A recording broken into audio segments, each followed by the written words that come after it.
All right, it's time for the PGA Championship. We are for the win, and we're going to be talking about the tournament at Aronimink outside of Philadelphia. First time in 60 years going back to Aronimink for the PGA Championship. Gary Player, wow, the last guy to win there. Yeah. Whoa. Yeah, it's been a minute. It's been a wee bit of time, it's just a wee bit. Yeah, so Donald Ross designed this course, Paul, and here's a fun fact. He actually never set foot on the property.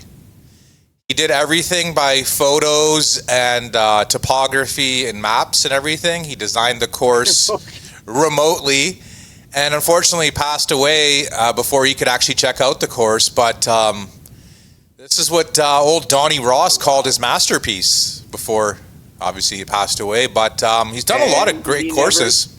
And he never got a chance to see it? Never got a chance to see it. No, he didn't, unfortunately. Yeah, so we had a pretty busy week in the world of golf last week. We had Christopher Rayton winning. We had him for the Zurich Classic in the two-man competition, came in second. Now he gets a big W, and I just found out a funny story about him, Paul. Another fun fact. Ooh, okay. His grandfather is actually on the Forbes list for the richest people in the world. His grandfather's a billionaire, and you would think by default one day he will be a billionaire, right? But it's just a cool story. You don't hear about people's grandfathers and people, being on the Forbes list. Still there, Paul? I think Paul froze up on us. Yeah, so that was a funny story. Christopher Rayton wins the elevated event. And European Tour, we had a guy win by 14 shots. He was on the cut line and basically makes the cut close to the number. And then out of nowhere, he is winning by 14 shots, similar to the victory by Tiger Woods at the 1000 U.S. Open at Pebble Beach. Remarkable stuff, but apparently the guy was like a huge underdog. 1,000-to-1 winner, but he takes it. Live Golf, we had Lucas Herbert take care of business. He had a big lead. Holds off, I think it was Sergio Garcia, Bryson DeChambeau, a few other guys. And he takes his first victory on the Live circuit. Not sure how many more tournaments he'll have left, but we will find out in soon time. Brandt Snedeker, I almost forgot to mention him, a blast from the past. Gets his 10th victory on tour. Pretty cool story, 45-year-old guy. I mean, most guys had forgotten about him. He's had a victory since 2018. He's, I don't even think he has his official card still. He's just like a lifelong member with his past victories. And the captain of the President's Cup U.S. team takes it. Kind of felt bad for Mark Hubbard, but just, bogeying 2 holes with 3 to go, 1-shot lead. Not going to get it done, but I have a feeling he's got more victories up his sleeve. But Snedeker, man, that's pretty promising for us old guys in our 40s to see somebody win. It wasn't a full field event, but he gets into all the signature events next year. PGA Championship, the Players Championship. So congrats to Brandt Snedeker for that, winning at Myrtle Beach. Mac Meisner went south for us on Sunday. And obviously Christopher Rayton was battling it out there with Fitzpatrick. We had JT added last minute. He was there for about 3.5 rounds and then just ejected. Went splash on 14, the drivable par 4. Sucks, but he's making moves. He's getting a little bit better. He played well at Sawgrass. Played well here. Played decent at Augusta National.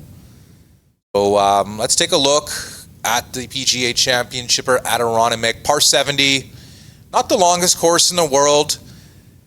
played the 2018 BMW Championship here. I don't remember too much of that.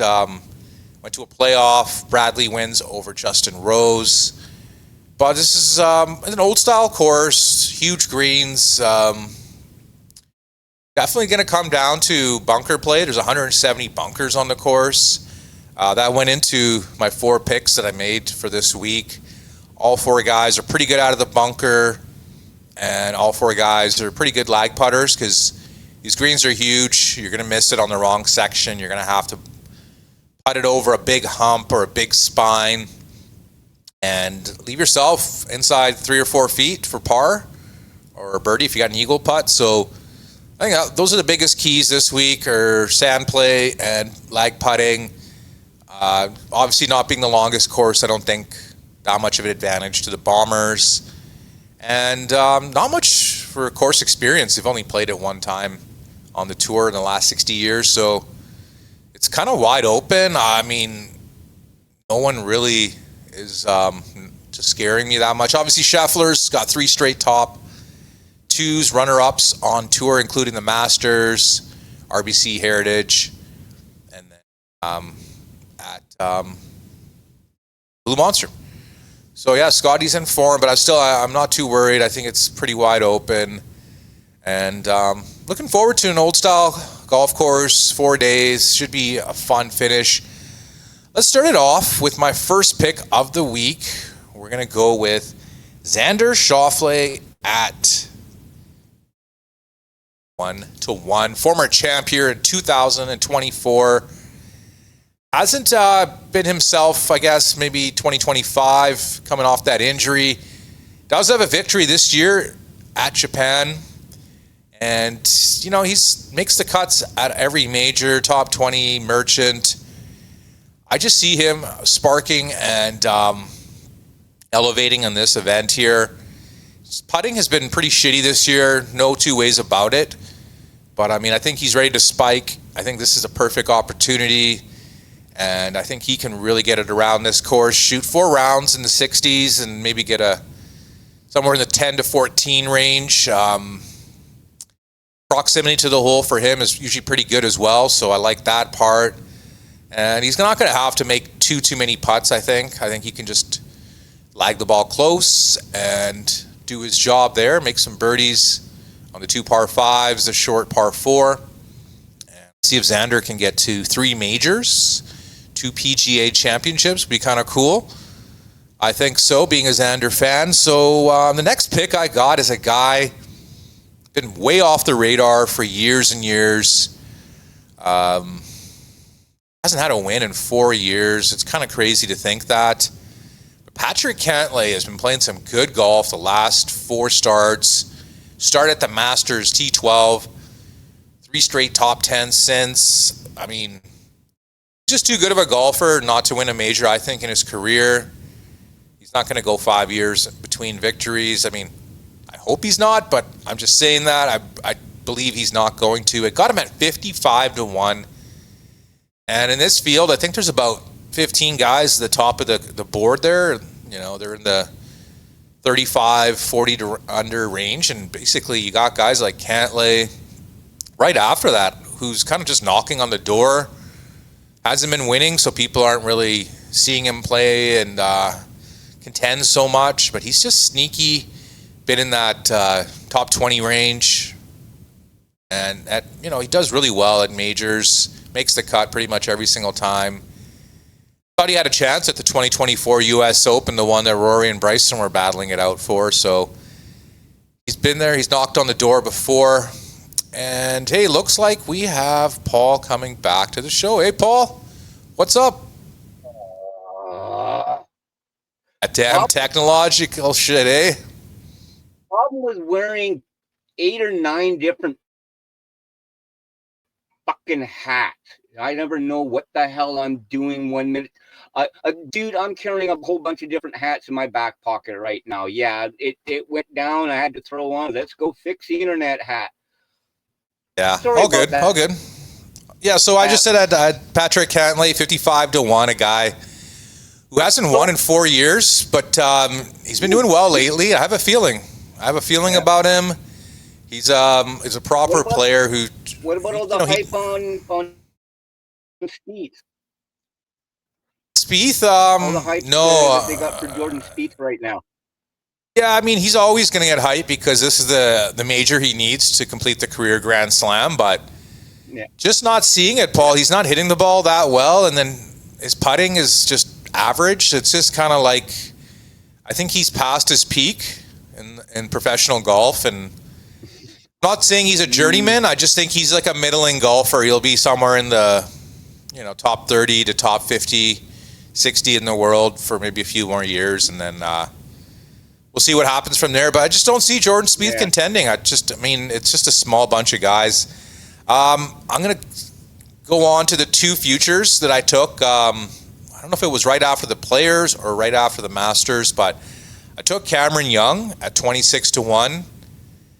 And he won at Doral since then. He's won at Players Championship, was I think third place at the Masters. And his odds are now cut in half. He's now 12-1 in a lot of sports books. So I think I did the right thing and jumped on him, grabbed him 26-1. So he's now basically the third or fourth favorite in this tournament. And another top 10 last week, just had a shitty final round, but he's playing like top 3 golf in the world. There's Scheffler, there's McIlroy, and then there's him. And it's just crazy to think this time last year, the guy didn't have any PGA Tour victories. And now he's got like 3 in the last, 5-6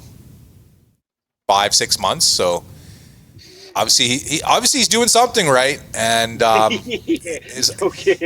lot of guys I've seen that are doing golf shows, they took him like 80-1 in the off season, when he wasn't winning anything. He just had won the Wyndham, and that was it. And they got some really good 100-1s, 80-1. So, I mean, I took my little 26-1. I mean, now that pretty much the entire world is on him, I don't know if it's that good of a chance, but I'm going to ride with it. And the final guy I took for a future was Russell Henley. He's in the contention at the Masters. And I think he's got 3 straight top 10s in majors.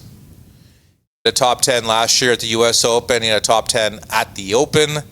And now he had a top 10 at the Masters. Was actually, I think, second or third place for a while there on the back 9. So I'm liking Henley. Are you doing any each ways with these guys? Or are they all straight up? No each ways. Just straight up. Flat, straight up bets. Honestly, wasn't too excited for this major. Usually I'm pretty pumped up, but got to be transparent. With all these signature events kind of all like flooding right between the Masters, like 3 signature events between the Masters and this, it's just been kind of an overload, right? So I don't know. Maybe I'll be more pumped up for the U.S. Open that's coming up in June, but yeah, I mean, it's just a bit of a golf overload with all the signature events, and now we got a major championship. They used to have them spread out a lot more evenly before, like during the Tiger, VJ, Phil eras. They seem to be a lot more. Maybe they weren't as many. Maybe a lot of it is many, but they seem to be a lot more spread out evenly. Like you had your months where you had the majors, and then other months where there wasn't a major, you'd have like your it's because of the Olympics, Paul. Some other signature. Yeah. The Olympics are usually in August or late July, so they moved the Open up a little bit earlier.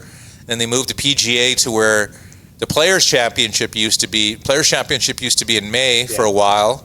So they moved the Players to March, the Masters in April, PGA Championship in May, U.S. Open in June, and then the Open in July. And then that's it, which I think it's just too crowded. Basically all because golf is back in the Summer Olympics? That was 2016. But I mean, they can work around it, right? The Olympics is only once every 4 years, right? Like you don't have to like bend over for them every single time. But I mean, the Olympics is a bigger thing now in golf now. The first one, people didn't take it that seriously, the one in Rio, because of the Zika virus, right? So you didn't have the top guys there. Rosie got gold for that, didn't he? Did, yeah. Justin Rose? Yeah. Justin Rose over Henrik Stenson. Matt Kuchar got the bronze. Well, okay. Here's a fun fact that we actually found out that, what was it? The first gold medal ever won in golf in the Olympics was actually won by a Canadian. Yeah. They only did it for 1 year, I guess, and then they stopped it. But it was like a big gap from Olympic gold medals in for golf there. But I mean, it's a weird dynamics. I mean, who knows? Who knows what people are thinking? So, quick recap: Xander 21-1, Cantlay 55-1, Cam Young Future 26-1, Henley 60-1. Any added plays I will post on the YouTube thread. Can't think of anything else right now. Anybody that you got your eye on? You're kind of looking at you're kind of on the fence, you know. Not so much, Paul. No. Okay. No. So there's nobody that you would like recommend to other people going, hey, you know, maybe keep an eye on these couple of guys. No, not really. Just the two guys I took for my futures and the two guys I took just recently. That's it. Just kind of riding along with it. I think, just is what it is right now. Gonna ride with those four guys. If I have any more picks, I will add them to the thread. And then I want to thank everyone. If you made it to this far in the video, you are a trooper and a soldier. Please consider hitting that like and thumbs up. And Paul and I will catch you guys next time. Hang loose, people. Peace out.